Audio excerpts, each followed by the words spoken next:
ಇಷ್ಟು ಹೆಲ್ದಿಯಾಗಿರುವ ಈ ರೆಸಿಪಿ ಬಗ್ಗೆ ನಿಮಗೆ ಗೊತ್ತಿರಲಿಲ್ಲ ಅಂತ ಹೇಳಿದರೆ ಈ ವಿಡಿಯೋ ಸೇವ್ ಮಾಡಿಕೊಂಡು ರೆಸಿಪಿ ಒಂದ್ಸಲ ಟ್ರೈ ಮಾಡಿ ನೋಡಿ. ತುಂಬ ಹೆಲ್ದಿ, ಟೇಸ್ಟ್ ಕೂಡ ಅಷ್ಟೇ ಸೂಪರ್ ಇರ್ತದೆ. ಕಡಾಯಿಗೆ 1 ಸ್ಪೂನ್ ತುಪ್ಪ ಹಾಕಿಕೊಳ್ಳಿ. ನೆಕ್ಸ್ಟ್ ಇದಕ್ಕೆ ತುರಿದಂಥ 1 ಕಪ್ ಕ್ಯಾರೆಟ್ ಹಾಕಿ ಹಸಿ ವಾಸನೆ ಹೋಗೋವರೆಗೆ ಚಂದ ಫ್ರೈ ಮಾಡಿಕೊಳ್ಳಿ. ಇನ್ನಿದಕ್ಕೆ 1 ಕಪ್ ಅಷ್ಟು ತೆಂಗಿನ ತುರಿ ಹಾಕ್ಕೊಂಡು ಫ್ರೈ ಮಾಡಿ 1 ಕಪ್ ಅಷ್ಟು ಬೆಲ್ಲ ಹಾಕಿ ಮತ್ತೆ ಚಂದ ಇದನ್ನು ಫ್ರೈ ಮಾಡಿಕೊಳ್ಳೋದು. ಸೊ ಇದಿಷ್ಟು ಆದ ಮೇಲೆ ಉಂಟಲ್ಲ 1.5 ಕಪ್ ಅಷ್ಟು ನೀರು ಹಾಕಿಕೊಳ್ಬೇಕು. ಸೊ ನೀರು ಚಂದ ಕುದಿ ಬರ್ತಾ ಇರುವಾಗ ನೆಕ್ಸ್ಟ್ 1 ಕಪ್ ಅಷ್ಟು ರಾಗಿ ಹುಡಿ ಇದನ್ನು ಹಾಕಿಕೊಳ್ತಾ ಇದ್ದೇನೆ. ಸೊ ಕನ್ಸಿಸ್ಟೆನ್ಸಿ ಹೇಳೋದಾದ್ರೆ ಎಲ್ಲ 1 ಕಪ್ ಹಾಕಿಕೊಳ್ಳೋದು, ನೀರು ಮಾತ್ರ 1.5 ಕಪ್ ಹಾಕಿಕೊಂಡು ಚಂದ ಇದನ್ನು ಮಿಕ್ಸ್ ಮಾಡಿಕೊಳ್ಳಿ.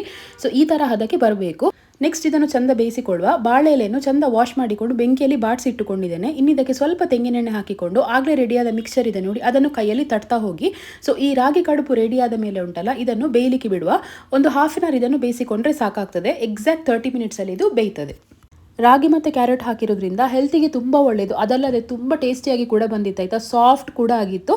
ಸೊ ಈ ರೆಸಿಪಿ ಯಾರಿಗೆಲ್ಲ ಗೊತ್ತಿಲ್ಲ ಈ ವಿಡಿಯೋ ಸೇವ್ ಮಾಡಿಕೊಂಡು ಒಂದ್ಸಲ ಈ ರೆಸಿಪಿ ಟ್ರೈ ಮಾಡಿ ನೋಡಿ.